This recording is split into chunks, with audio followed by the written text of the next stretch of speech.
Hello students, कक्षा 10th के लिए विज्ञान की वर्कशीट 43 आई है आज दिनांक 12 अक्टूबर 2020। प्यारे बच्चों, हमारा 4th लेसन कंप्लीट हो चुका है, कार्बन एवं उसके यौगिक। आज हम अपने 5th लेसन की तरफ बढ़ते हैं। 5th लेसन है, ये जो 5th लेसन है, तत्वों का आवर्त वर्गीकरण। सबसे पहले प्यारे बच्चों, इस हेडिंग को समझने से पहले हमें ज्ञात होना चाहिए कि तत्व क्या होता है। यह हमें पिछले साल 9th में पढ़ा था बच्चों कि तत्व ऐसे पदार्थ हैं जिनमें केवल एक ही प्रकार के परमाणु पाए जाते हैं, एक ही प्रकार के अणुओं से जो मिलकर बने होते हैं। जैसे सोडियम है, सोडियम के जितने भी परमाणु एक ही प्रकार के होंगे, एक ही गुण धर्म वाले होंगे। सोने के जो परमाणु हैं वो एक ही प्रकार के होंगे। यानी ऐसे परमाणु ऐसे पदार्थ जिनमें किसी तरह की मिलावट नहीं हो, सिर्फ एक ही प्रकार के परमाणु हो, तत्व कहलाते हैं। क्या कहलाते हैं बच्चों? तत्व कहलाते हैं। हाँ, इसके बाद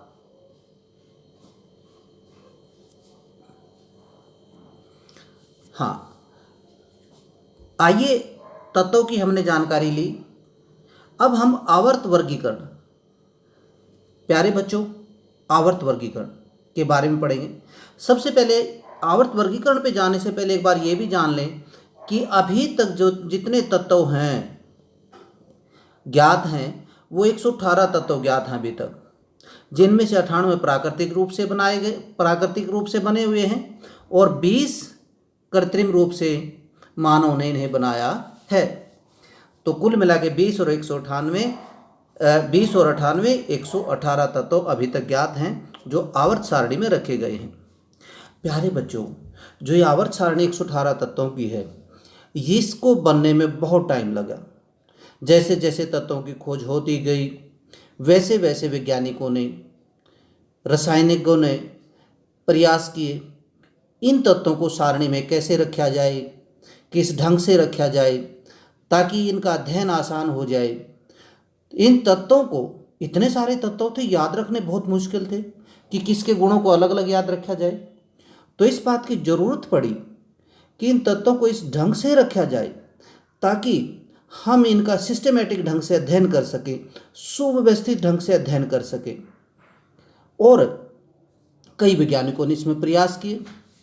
कुछ वैज्ञानिकों के प्रयास यहाँ बहुत ही सराहनीय रहे और सबसे जो पहला प्रयास है वो डॉबरेनर वैज्ञानिक का था, डॉबरेनर सर का था।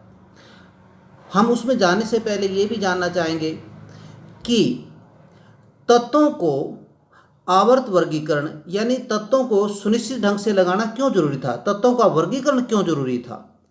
तो बच्चों, अध्ययन को आसान करने के लिए, उन तत्वों के अध्ययन को आसान करने के लिए, ताकि हम आसानी से उनका अध्ययन कर सकें, उनको अच्छी तरह से जान सकें।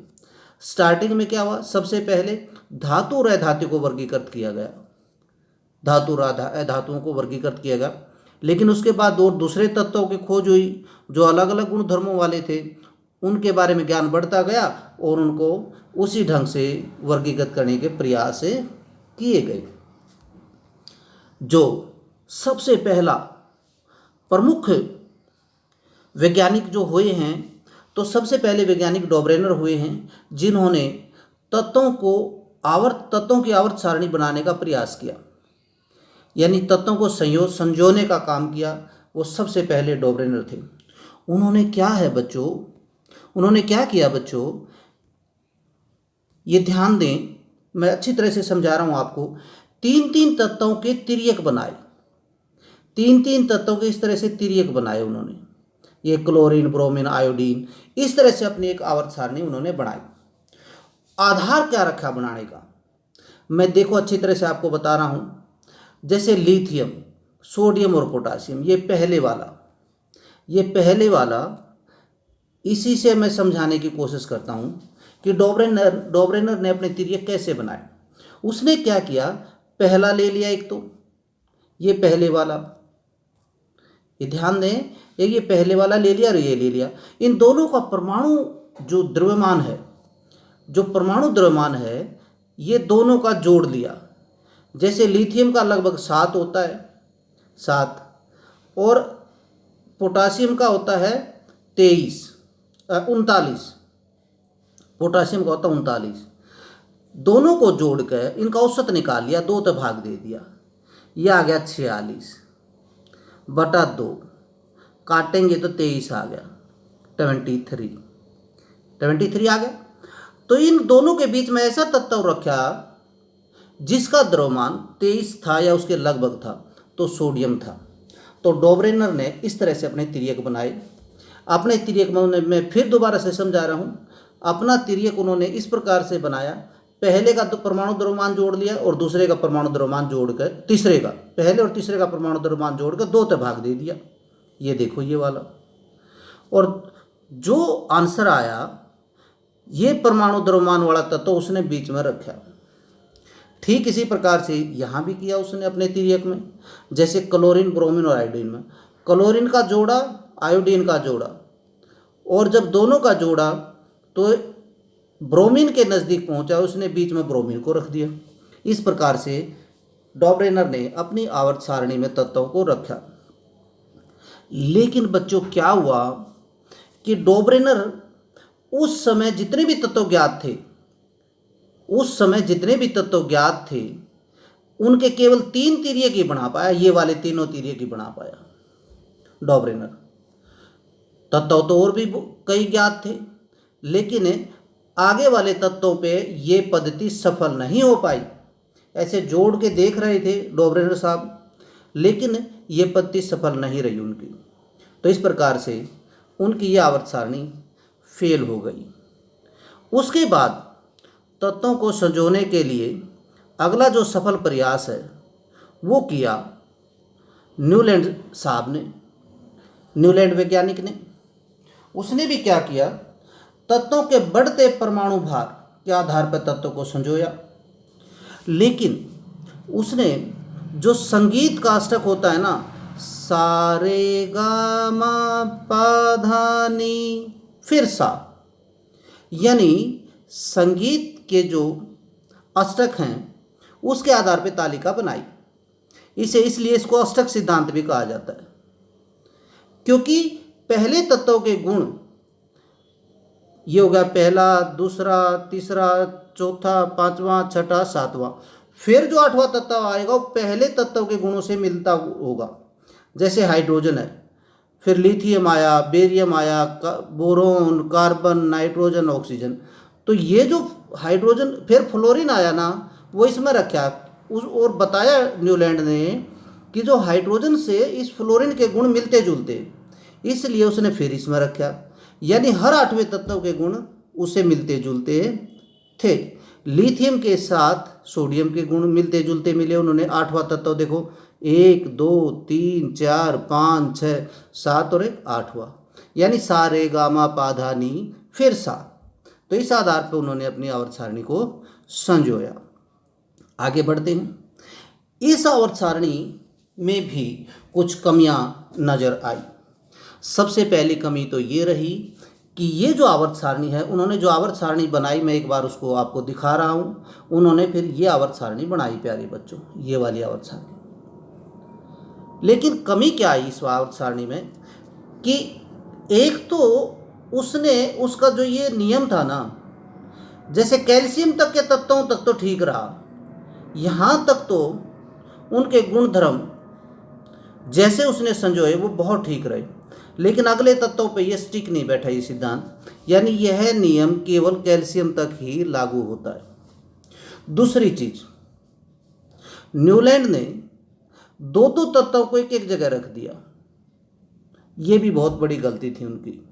ये देखो, कोबाल्ट और निकल को एक जगह रख दिया, Ce और La लेथेनाइड को एक जगह रख दिया। तो इस प्रकार से ये भी एक इसकी सीमा रही, इसकी कमी रही इस सिद्धांत की। जैसे जैसे नए तत्व खोजे गए तो वो इस तरह से एडजस्ट नहीं हो पाए इस सारणी में, यानी इस नए तत्वों के गुण इस सारणी में मेल नहीं खाते थे। तीसरा है सारणी में तत्वों को संयोजित करने के लिए न केवल दो तत्वों को एक साथ रख दिया गया, बल्कि असमान तत्वों जिनके गुणों में कोई समानता नहीं थी उनको एक साथ रख दिया।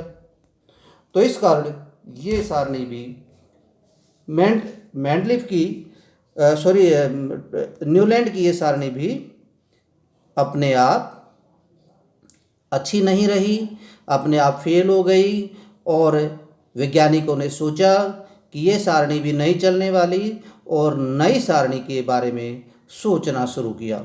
शायद हम अगली वर्कशीट में पढ़ेंगे। अब आते हैं अभ्यास के क्वेश्चंस पे। सबसे पहला क्वेश्चन है, तत्वों को वर्गीकरण करने की आवश्यकता क्यों पड़ी? प्यारे बच्चों, अध्ययन को आसान करने के लिए सभी तत्वों का अध्ययन आसान हो जाए करना, इसके लिए तत्वों को वर्गीकृत करने की आवश्यकता पड़ी।